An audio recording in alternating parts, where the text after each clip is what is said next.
Hey everybody, and welcome to another episode here at Tribal Trades, the daily show coming at you from the great state of Florida. One hell of a drug. And I do want to welcome you to the channel wherever you are tuning in from around the world. Thanks for watching. Today we're going to talk about where is the bull run? Can anybody locate this bull run?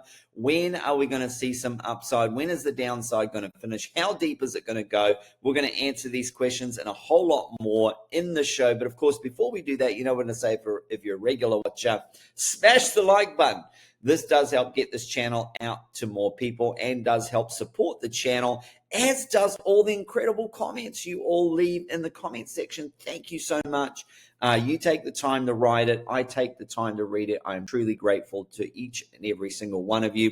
And all the questions that gets asked in the comment section, I do get back to those as soon as I am able to. However, if you'd like to more immediate engagement with me, you can find me in the Stocks with Josh Discord. Now, where is that, you ask?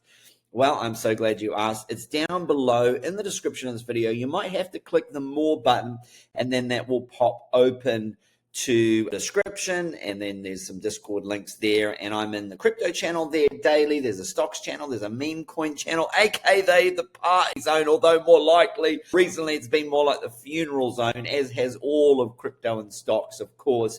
And of course I have my own Crowned Traders channel in the Discord, where I share education, insights, resources, some of my trade setups, and of course entertainment, because I'm not a financial advisor. This is not financial advice. This is for education and entertainment purposes only. Are you not entertained? And also, please check out a whole bunch of my other links as well in the description. Okay, so we're going to jump into, and I do apologize already for the audio and the video. You can see right now, just right there, I am literally in the party zone because it was my son's birthday party, and there is glitter and there is all kinds of crazy stuff going on around me here.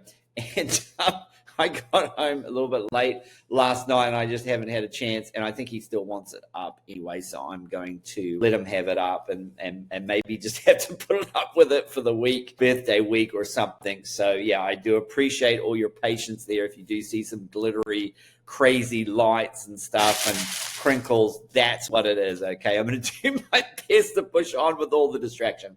Okay, where is the bull market? Can anybody find it? And you can see that it is a sea of red at the moment. And of course, not only that, you got people saying, buy the dip. And the response is, with what? And look, don't tell you that you weren't warned on this channel. I gave so many warnings, and some ridiculed me in the Discord and on YouTube, saying, oh, you know, there was already a dump in December. January's only going to be up. There's not going to be any drop in January. And I'm like, okay, I've been here before. I've seen this movie before. I know how it plays out, and many people don't have money to buy the dip because they weren't prepared. I was trying to prepare you, like with Noah, that the flood was coming, and to have an ark ready to buy the dips and not be FOMOing in the green candles. Listen, I don't buy green candles. I don't panic buy green candles. I panic sell them. Okay, now, yes, I have the just-in-case bag buys that I occasionally do for green candles, and that's where I come up with the just-in-case. But it's not my whole bag. It's a very small percentage, okay, because I am expecting the market to correct. But just in case it doesn't and takes off, I have a small position, and that's only on coins I don't own. I'm not buying green candles on coins that I already own, okay? So these are some of the things that we learn together and we grow together, and it can be painful, but I did warn everybody. I told everybody that usually and historically in January, there's at least a 20 to 35% drop. And so I didn't feel that it would be as severe because we did have a drop in December. So we've had a 15% drop overall. We'll see if we do come down to those lower target zones that I have of 85 to 90K.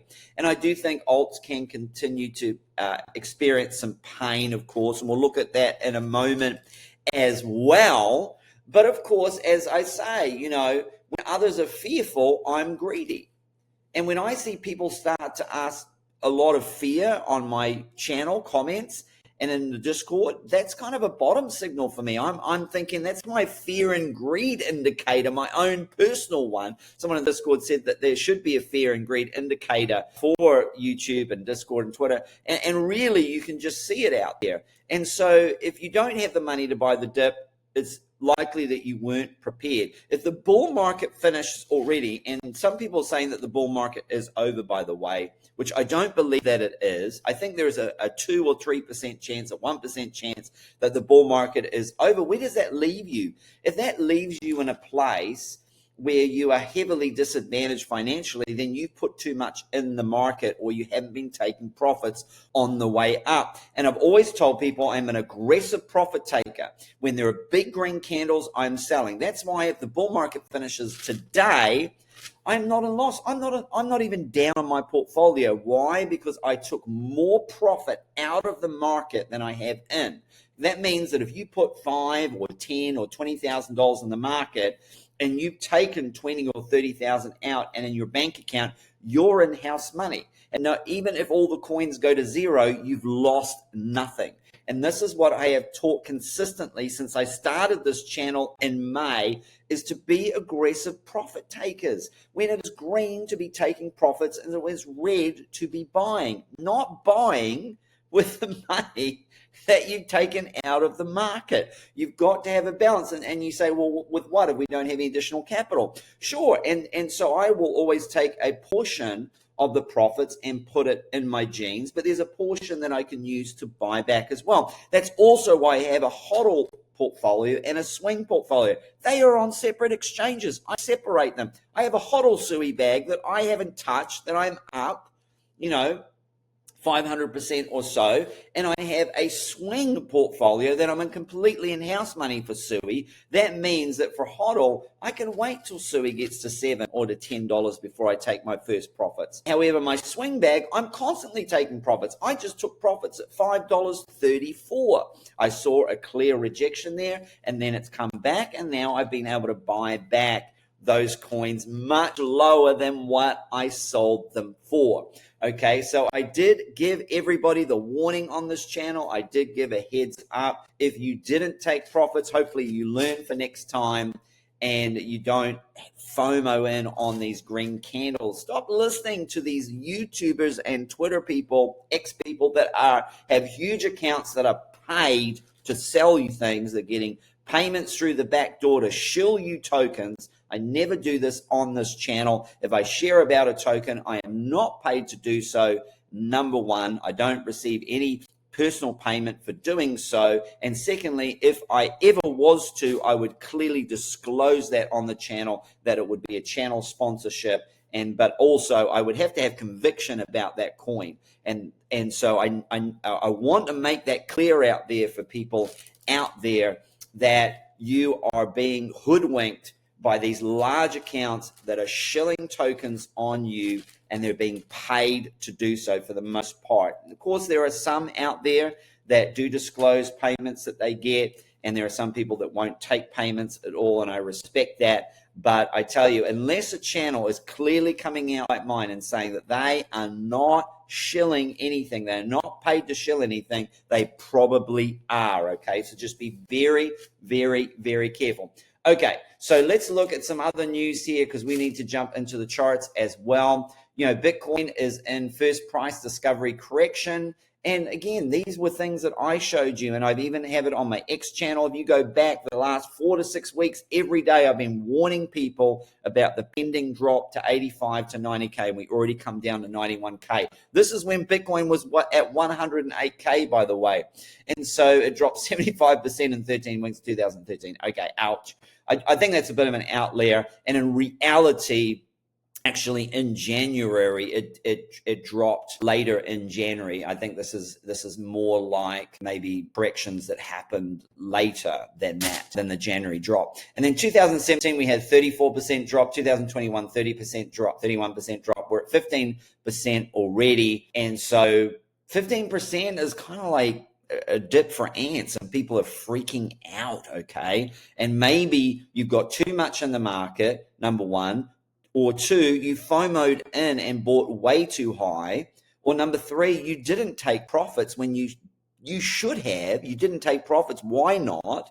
And then maybe you're in all three. That's nobody else's fault but your own. Take responsibility, put on your big boy pants. And here's what I say to my kids all the time.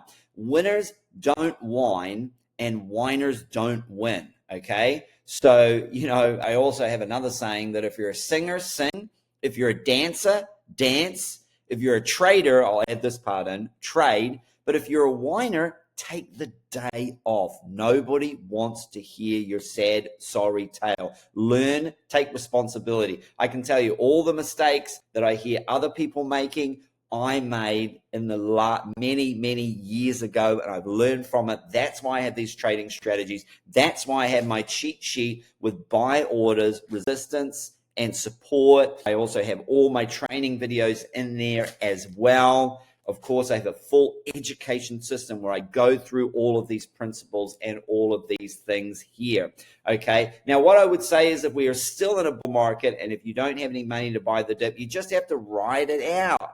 Just zip it, zippity, zip it, and just ride it out until the market recovers. If you have some capitals, then find some of the areas where you feel that altcoins could retrace to. Now, Bitcoin comes down to $85,000, $90,000 area. Altcoins could drop another 15 to 20%. And I have in the past altcoin videos gone through the levels. I did an actual altcoin video of all the different levels. I have levels on my cheat sheet as well. Every day I do an altcoin video and I share certain levels, and I'm in the Discord sharing levels as people ask me, what are some levels for entry, and I share where I would be looking to enter, etc.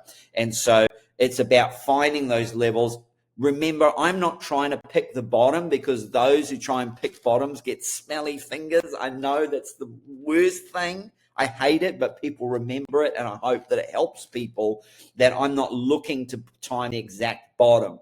When I feel like we're pretty close to or at a bottom, and I don't think we're at a bottom yet, okay, then I look to buy, and then if it drops, I know that even if it drops a little bit more, it's not going to drop much more. And I've accurately called the bottom since May of 2024. Every time there's been a local bottom, I've said, yep, I think the bottom is in. I'm buying here. And that has been the case. I've accurately called this market. I would challenge anybody to go back through all my videos back to May 2024 and see where I have, not been able to show what was going to happen in the next phase there. Okay. So, but we have some, obviously there's some bearish news around Silicone here. Of course, the target is set. I don't disagree with that. 87, 84, maybe 89, maybe 90. But I certainly do feel that it is. And I always trade probabilities. I never trade certainties, because nobody knows for certain what's going to happen tomorrow or in a week or in a month. So I trade the highest probability. And because I trade the highest probability, my chances of winning are so much greater. And I do feel the highest probability is Bitcoin to the 85 to 90K, but maybe we don't really break below into the 80s. Maybe we get down to that 90, retest the bottom, that range, and then from there go up. But that doesn't mean that altcoins can't get absolutely destroyed or hammered, and people feel like, well, Bitcoin might as well have just gone to 85K, get it over with. And because these altcoins are just bleeding out, okay? And I do feel the pain, and I do look at my portfolio, and even though I'm in house money, the house money is down, okay? So very, very important there to understand that. But remember, I like what Kyle Dupe says here, 1 week until pro-Bitcoin Trump takes office and you're worried about a crash. Think of giving up now. Maybe Bitcoin isn't for you. Strong hands only. And again, winners never whine and whiners never win. Find something to be grateful for today. Be grateful that you've made money in the market. Be grateful that even maybe though you didn't take profit, you were in an opportunity to, or if you did take profit, that you've done a great job. Be grateful that you're even in a position to trade. There are places in the world that they don't have electricity, let alone clean water, and they have to walk for many hours to just get water. And I know I'm kind of going to the extremes here, but sometimes you've got to really search for things to be grateful for. And I find whatever you focus on, you get more of. If you're grateful for things in your life, you'll get more of that, okay? Whatever you set is what you get, okay? So just, just focus, never look back unless you want to go that way. We can only look forward. You can't change yesterday. You can only learn from it. And then, wherever you go in life is going to be based on the decisions that you can change today. And if you've made mistakes in trading, now you can learn from it. Now you can move forward there. And then lastly here, before we get into the charts, the upcoming Treasury Secretary disclosed owning 500,000 worth of Bitcoin ETF the next 4 years are going to be wild. And a lot of people thought that it was going to be a kind of buy the rumor, sell the news on the inauguration. I actually think it could be the opposite, and we might have a sell the rumor, buy the news, and that the inauguration could end up being quite a bullish. Not to say that there can't be a little bit of a dump when the new administration take office, because I think we need to give it a few days before we find out whether the Bitcoin reserve is going to be signed, what they're going to do about the Solana ETF, and all kinds of other regulatory things, promises and thoughts and rumors and stuff. So I do think there could have been a bit of a buy the rumor, a bit of a sell the rumor, buy the news. I'm going to quickly look at the charts here. Nothing much has changed for me, so I'm not going to say much about it, except these moving averages have come up. Okay, so we do have the 100-day moving average now at 86,400. I do feel that this could be the support. If there is a major drop, this is where I expect it to hold. If there is a further drop, then I would expect the 200 MA on the daily or the 200 simple moving average at 73 to hold. Those are my levels. I'm giving them to you now. That's where I'll be buying Bitcoin. That's where I'll be buying the dip. At the 100-day simple moving average, currently 86. It was 85 just the other day. The 200 EMA, which is at 78, it was 76 the other day, and the 200 simple moving average at 73. Those are my buy orders right there. Of course, I might, if it comes down to 88, they might fake us out. That would be a place that I would add around 88 to 89,000 as well, and I would add some more Bitcoin. Let's have a look at the liquidation levels here, and we're going to go to the 12-hour time frame. We're going to finish up there. And then you see the party stuff in the background there. All right, there now it's gone, so you can see what I'm kind of working with today. All right, but you can see the liquidity. So we could have some short-term relief to the upside there at 92 and then 95. I did say we were trading in the bottom of the range between 90 and 95, and 95, around 95 was resistance, and we need to break above that and trade in the top of the range. I shared that, I believe, on Saturday's video. The 24-hour time frame we have here, again, more above, same levels, 92 and 95. We'll skip to 48. And we have, again, same thing, 92 and 95. Let's see if we can see anything below as we zoom out here on the 3-day time frame. You can just see, follow the yellow brick road, follow the yellow brick road. We're off to see the wizard, the wonderful Wizard of Oz. Show me the money. Show me the money, Bitcoin says, and it follows where the liquidation events. Eventually, it does leave liquidity behind, though. We can't, oh, wow. Look at that on the weekly time frame, 96 to 98. So I do think we come down, we stay in this 90 to 95 range. Maybe we go down into that 85 to 89K range. Maybe we find a bottom at 90 and create a double or a triple bottom there. And then eventually we come up and trade in the top of the range here. And then we're going to break out. That's my best case prediction that I feel is the most likely scenario. You can see just a huge amount of liquidity up there, even at 106,000. And if we zoom out to the 3-month time frame, you're going to see it there. That there is still some liquidity down there at 86 and 90, okay? So we're going to wrap it up there. I've given my best thoughts. What do you think? Do you think we're going to have that one final down into that 85 to 90, or is 90 going to hold here and then continue to go up, or are we going to come down into the 70s there? I'd be interested to know your thoughts. And again, thanks for watching. Until the next episode, happy trading.